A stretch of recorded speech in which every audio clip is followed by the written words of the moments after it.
সরস্বতী পুজোর দিন সকাল সকাল অনেক জায়গায় যাওয়ার ছিল, তাই সেজে গুজে বেরিয়ে পড়লাম সবাই মিলে।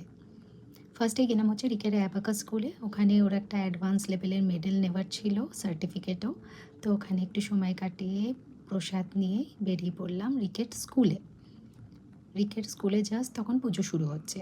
তো ও তখন বললো যে একটু বন্ধুদের সাথে সময় কাটিয়ে মা, একটু পরে যাব।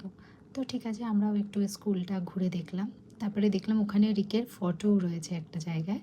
তো ওইখানটা একটু ভিডিও করে নিলাম, কারণ এরপরে যেতে হবে হচ্ছে আমাদের বাড়িতে, কারণ বাড়িতে পুজো হচ্ছে। মা বারবার ফোন করছে। তো এবার বাড়িতে গিয়ে দেখলাম যে আমাদের বাড়িতে পুজো অলরেডি হয়ে গেছে। আর ঠাকুরটা দেখো কত সুন্দর, ছোট্ট একটা মূর্তি, কিন্তু খুব সুন্দর দেখতে। তারপর তো এবার প্রসাদ খাবার পালা। খিচুড়ি, ভোগ আর লাবড়া। দারুণ লাগে এটা, কিন্তু মিস করা যায় না সরস্বতী পুজোর দিন। আর এই সরস্বতী পুজোটা হচ্ছে সবাই মিলে একসাথে কাটানোর দিন। তো তোমাদের কেমন লাগলো জানিও।